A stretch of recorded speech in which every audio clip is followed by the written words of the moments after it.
In this tutorial, I'm going to show you how to make my block Love Lives Here.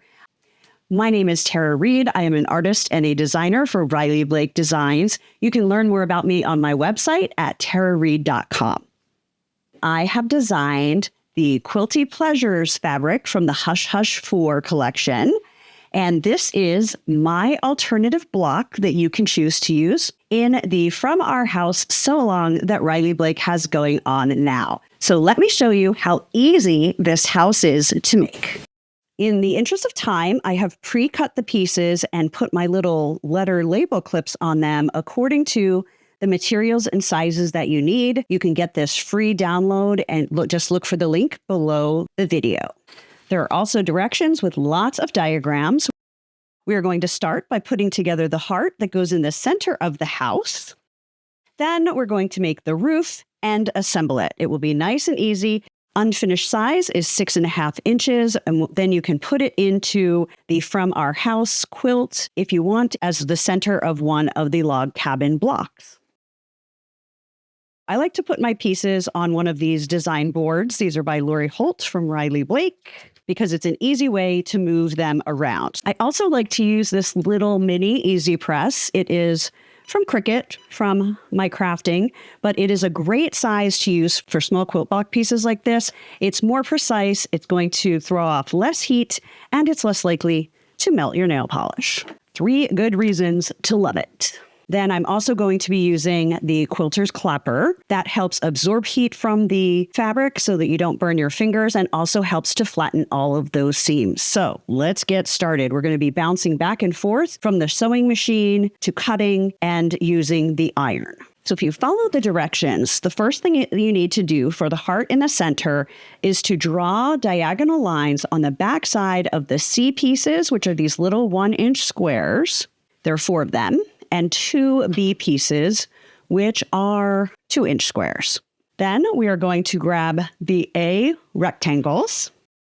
We're going to make each half of the heart and then sew that heart together. So the first thing we're going to do is we are going to put these right side together and follow the diagram so you know which direction that this line needs to be on each side. So on this one, it's going to go that way. On this one, it's going to go this way. And because these pieces are so small, you can pin them if you want to. I often just put them in place and let her rip. Now I'm going to just sew straight down these lines.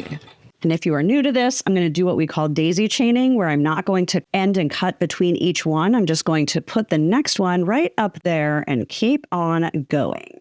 Okay, now we are going to take these 2 pieces back to our mat.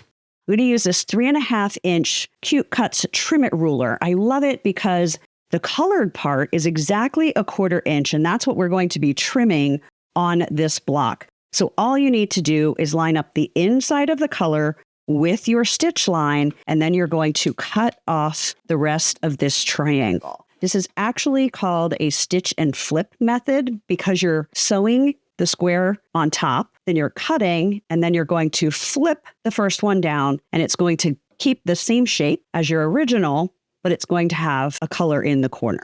I'm going to set the seam, and that basically means before I flip it, I'm going to press over that seam just to get every little bit of puffiness out of there. Precision is key when you're putting together quilt blocks, especially when they're this small. Then I'm going to flip this out, make sure it looks nice and straight. Finger press it, and I'm going to press it with my little iron, and then use the clapper again to absorb the heat and help flatten that seam. Now I'm going to do the same thing to the other side of the heart. So now that is going to be the bottom of the heart. So now we're going to do 4 little 1-inch ones on these 2 corners to make the top of the heart using that same stitch and flip method.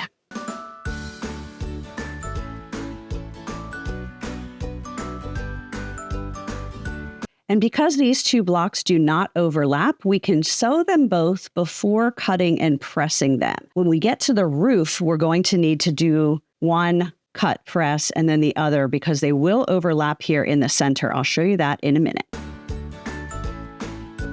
I did not do a good job staying on that line, and that will make a difference in this block. So I'm going to grab my seam ripper and pull that out. There are some projects where that wouldn't make a big difference, but if you were doing a quilt block, you have to be spot on with your seam allowances or sewing on lines. Okay, let's try that again. Because these are both so short, I'm just going to use scissors and cut that off instead of using the ruler and the rotary cutter.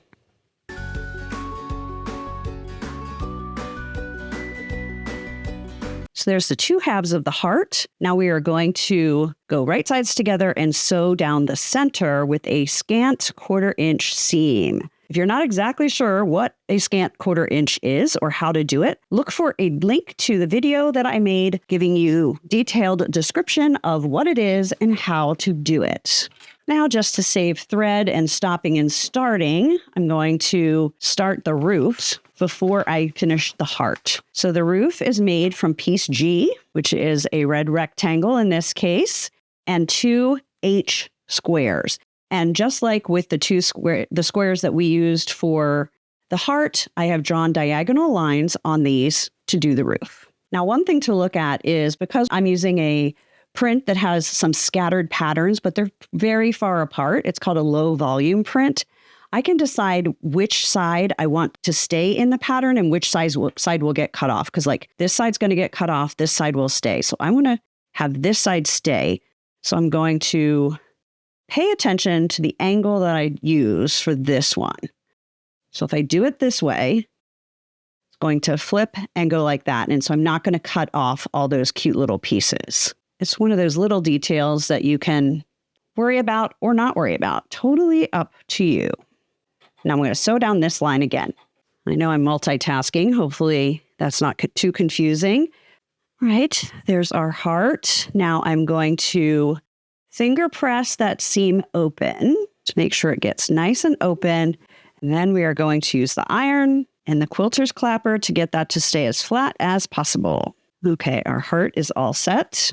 Now, just like with the heart, we are going to cut a 1/4 inch from that stitch line, set the seam, and we're going to flip it. Now, the reason we had to press and flip that before doing the second one is because these are going to overlap so that when we sew the roof to the rest of the block, we don't lose the point. So you're going to have a 1/4 inch above the tip of the roof. Trim, set, flip, and press it. Now we have our heart, we have our roof. Let's put the house together.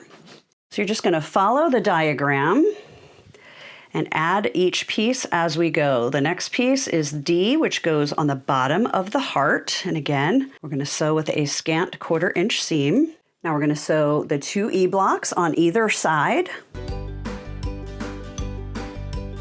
Now, just for time's sake, so that we can do some more daisy chaining, I'm going to put the F piece on the bottom of the roof. Next, we're going to sew this to the heart to complete the house. Because we are getting into some longer pieces, I am going to put some clips on here just to make sure it stays lined up properly. Now all that's left is to add the 2 eye rectangles to the side, and we will have our Love Lives Here quilt block all done.